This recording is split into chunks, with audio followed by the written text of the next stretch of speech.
తులారాశి వారికి ఈ వారం కొంత సానుకూలమైన పరిస్థితులు గోచరిస్తోంది. వ్యాపారపరంగా కొంత అనుకూలమైన పరిస్థితులు గోచరిస్తున్నాయి.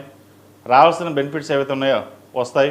లోన్ మంజూరు అవ్వడం కానీ, క్రయ విక్రయాలు కానీ, ఒక ఫ్లాట్ కానీ, స్థలం కానీ అమ్మి బిజినెస్ మీద ఇన్వెస్ట్మెంట్ చేద్దాం అనుకున్న వారికి కొంతవరకు అనుకూలమైందని చెప్పవచ్చు.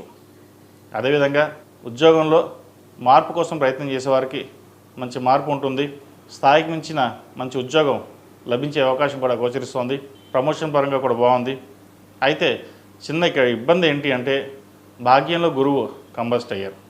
అది ఈ నెల 21 వరకు ఉంటారు కాబట్టి చిన్న చిన్న ఆటుపోట్లు అనేవి ఏర్పడతాయి. అంతకుమించి ఎటువంటి ఇబ్బందులు ఏమి ఉండవు. కాస్త పిల్లల ఆరోగ్యం పట్ల కాస్త జాగ్రత్త తీసుకోవాలి. పంచమంలో రాహు అంత బలంగా లేడు. సంతానం పట్ల కొన్ని జాగ్రత్తలు తీసుకోవడం చెప్పదగినది. ముఖ్యంగా గర్భిణీలు అయితే ఆరోగ్య విషయంలో జాగ్రత్తలు తీసుకోవడం చెప్పదగిన సూచన.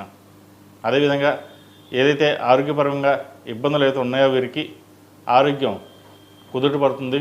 ఒక స్థలం కానీ బంగారం కానీ కొనుగోలు చేయాలని చూస్తారు. ఫ్యూచర్ ఇన్వెస్ట్మెంట్ కోసం చేసే ప్రయత్నాలు ఏవైతే ఉన్నాయో అవి వారం లభిస్తాయి. అదేవిధంగా కళారంగాల్లో ఉన్నవారికి, కాస్మెటిక్స్, బ్యూటీషియన్స్, వైద్య వృత్తులు ఉన్నవారికి, చిరు వ్యాపారస్తులకు ఈ వారం సానుకూలపడే విధంగా గోచరిస్తోంది. కష్టానికి తగిన ప్రతిఫలం కూడా లభించే దిశగా కూడా ఉంది.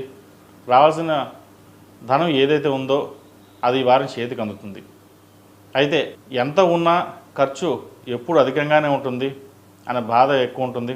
మనం బాగున్నాం, 10 మందికి సహాయం చేద్దామని మీరు ఆలోచిస్తారు. కానీ అందరూ మీ వైపు అలా ఉండరు. మిమ్మల్ని వాడుకోవాలి, ఎంతవరకు ఉందో అంతవరకు సహాయం పొంది చూడాలని చూస్తారు తప్పితే కానీ మీకు సహాయం చేద్దామని ఎవరు ఉండరు. అది ఒక అందుకు ఇబ్బందికరంగా, బాధాకరంగా కూడా ఉంటుంది. సరే, ఏదైనా మనకి దైవానుగ్రహం ఉంది, ఆ పరమేశ్వరుడు ఉన్నాడు, నిత్యం అమ్మవారిని కొలుస్తున్నాం కాబట్టి అమ్మవారే చూసుకుంటుంది అన్న ధైర్యంతో, సంకల్పంతో ముందుకెళ్తారు. ఈ రాశిలో జన్మించిన విద్యార్థులకు కాలం అనుకూలంగా ఉంది. ఏం చేసినా మంచి ప్రయత్నాలు ఫలించే దిశగా గోచరిస్తోంది. విదేశాల్లో ఉన్నవారు కూడా సానుకూలంగా ఉంటుంది. విదేశీ విద్యకు సంబంధించిన వ్యవహారాలు సానుకూలపడతాయి. వీసా లభించే విషయంగా గోచరిస్తోంది. అక్కడ ఉద్యోగ ప్రయత్నాలు చేసేవారు కూడా అనుకూలంగా ఉందని చెప్పచ్చు. అయితే సహోదరు మధ్య ఉన్న విభేదాలు ఏవైతే ఉన్నాయో అవి కొంత ఇబ్బందికరంగా ఉంటుంది. వాటి విషయంలో కొంచెం జాగ్రత్త తీసుకోండి. ముఖ్యంగా విద్యార్థులు దక్షిణామూర్తి రూపం ధరించడం చెప్పదగినది. అదే ఉద్యోగస్తులైతే సౌర కంకణం ధరించాలి. ప్రతిరోజు ప్రతినిత్యం దక్షిణామూర్తి స్తోత్రాన్ని పఠించడం చెప్పదగిన విషయం. ఈ రాశిలో జన్మించిన స్త్రీలకు ఉద్యోగ అవకాశాలు చక్కగా ఉన్నాయి. వ్యాపారం చక్కగా ఉంటుంది. గడిచిన 4 వారాల కంటే కూడా ఈ వారం చాలా బాగుందని చెప్పచ్చు. రావాల్సిన ధనం చేతికి అందుతుంది. వ్యాపార అభివృద్ధి బాగుంటుంది. మంచి లాభాలు తెచ్చే విధంగా గోచరిస్తోంది. అయితే కొత్త ప్రాజెక్ట్ని ప్రారంభించాలనుకునేవారు, ఆల్రెడీ ప్రారంభించిన వాళ్ళకి చిన్న ఫైనాన్స్ పరంగా ఇబ్బంది ఉంటుంది. అంతే తప్ప ఎక్కడ ఏది ఆగదు. పని అనుకున్న సమయంలో పూర్తవుతుంది. పిల్లలకి వివాహం చేద్దాం అని యోచిస్తారు. సరైన సమయంలో డబ్బు లేదు, ఎలా చేద్దామా అనే ఆలోచన కూడా ఏర్పడుతుంది.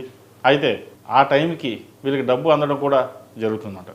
ప్రస్తుతం మూడం కాబట్టి ఏదైనా కొన్ని ఆలోచనలు, సంబంధ విషయ వ్యవహారాలు ఏదైనా మాట్లాడాల్సుకుంటే మూడం అయ్యాక మాట్లాడండి, మంచి ఫలితాలు ఉంటాయి. సంతానం సంబంధించిన విషయ వ్యవహారాలు సానుకూలంగా ఉంది. మంచి వృద్ధిలోకి వస్తారు.